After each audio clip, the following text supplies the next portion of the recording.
Hello friends, Radhe Radhe everyone. दोस्तों, आज हम आपको सुनाने जा रहे हैं करवा चौथ व्रत की कथा। आइए सुनते हैं।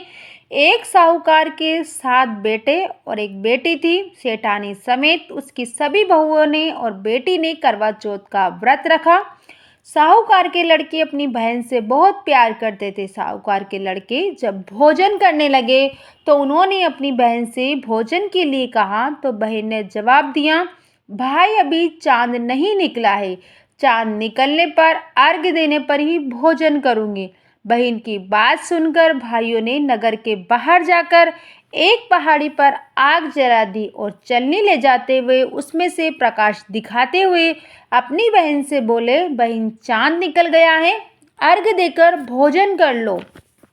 साहूकार की बेटी ने अपनी भाभीयों से कहा, भाभी देखो चांद निकल आया है, आप भी अर्घ्य देकर भोजन कर लो। ननद की बात सुनकर भाभियां बोली, बाई साईं ये तो आपका चांद है, हमारा चांद निकलने में अभी समय है। वह भूख से व्याकुल थी। बहन ने चांद को अर्घ्य देकर भोजन करने बैठ गई।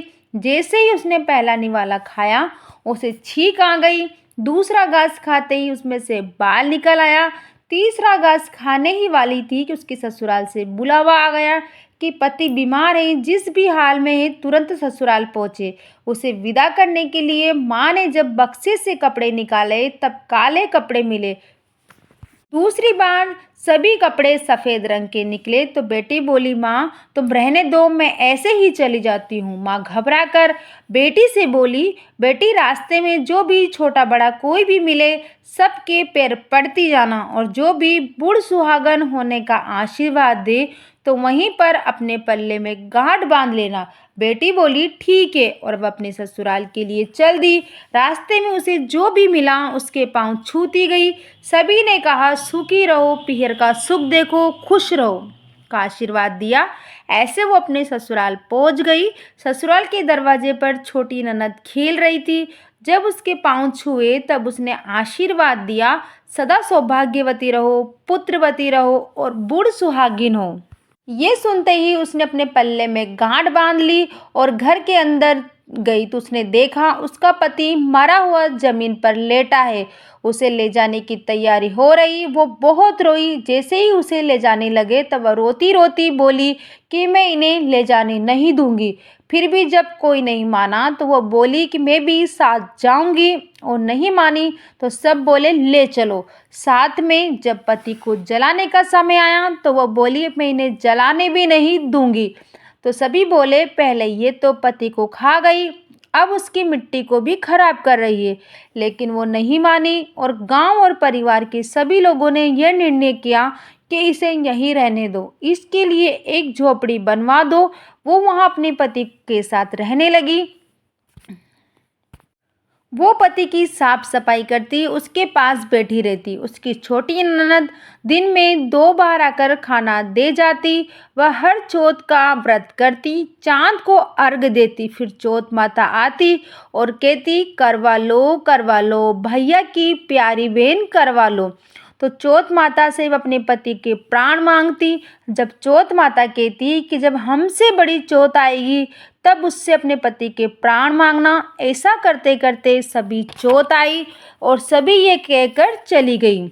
अश्विन की चौथ आई तो बोली कि तुझसे कार्तिक की करवा चौथ नाराज है, वही तेरा सुहाग लौटाएगी। जब वो आएगी तब उनके पैर मत छोड़ना। जब करवा चौथ आने वाली हुई तब उसने अपनी छोटी ननद से पूरे सुहाग का सामान मंगवाया और करवा भी मंगवाए।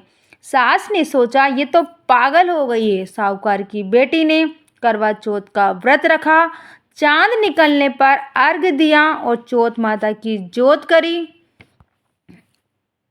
जब चौथ माता प्रकट हुई तो चौथ माता बोली, करवा ले 7 भाइयों की प्यारी बहन, करवा ले। दिन में चांद उगाने वाली, करवा ले। घनी बुखारी, करवा ले। तब उसने उनके पैर पकड़ लिए और बोली, माता मेरा सुहाग वापिस कर दो। चौथ माता बोली, तू तो बहुत भूखी है, तू तो 7 भाइयों की प्यारी बहन है। तुझे सुहाग से क्या काम है? वह बोली, नहीं माता नहीं, मैं आपके पैर तब तक नहीं छोड़ूंगी जब तक आप मेरा सुहाग वापिस नहीं कर देती। चौथ माता ने सुहाग का सारा सामान मांगा। उसने एक एक करके सुहाग का सारा सामान माता को दे दिया। चौथ माता ने अपनी आंखों से काजल और नाखूनों से मेहंदी निकाली और मांग से सिंदूर निकाला और चुटकी उंगली का छिड़का दिया और उसका पति जीवित हो गया।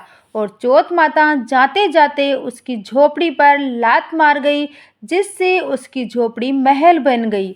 जब छोटी ननद अगले दिन खाना लेकर आई तो उसने देखा कि भाभी की झोपड़ी की जगह महल खड़ा है। वह ननद को देखते ही दौड़ी दौड़ी उसके पास गई और बोली, देखो भाई साहब, आपका भाई वापिस आ गया है। घर जाओ और सासू सासू जी से कहो कि गाजे बाजे के साथ हमें लेने आए। ननद दौड़ी दौड़ी माँ के पास जाकर बोली, माँ, भाई जिंदा हो गया है और भाभी के साथ तेरा भी दिमाग खराब हो गया है। ननद बोली, नहीं माँ, मैंने खुद ने देखा है, भाई सच में जिंदा हो गया है। भाभी ने गाजे बाजे के साथ हमें बुलाया है। सभी घर वाले गाजे बाजे के साथ अपने बेटे को लेने पहुंचे। बेटे को जिंदा देखकर सास बहू के पैर छूने लगी और बहू सास के पैर छूने लगी। बोली, देखो माँ, आपका बेटा वापिस आ गया है। सास बोली, मैंने साल भर पहले ही अपने घर से भेज दिया था मेरे बेटे को, वो तो तू ही थी जो इसे वापस लेकर आई है। हे चौथ माता, जिसे साहूकार की बेटे के साथ पहले किया है ऐसा किसी के साथ मत करना, और बाद में जैसे उसे सुहाग दिया वैसे सबको सुहाग देना।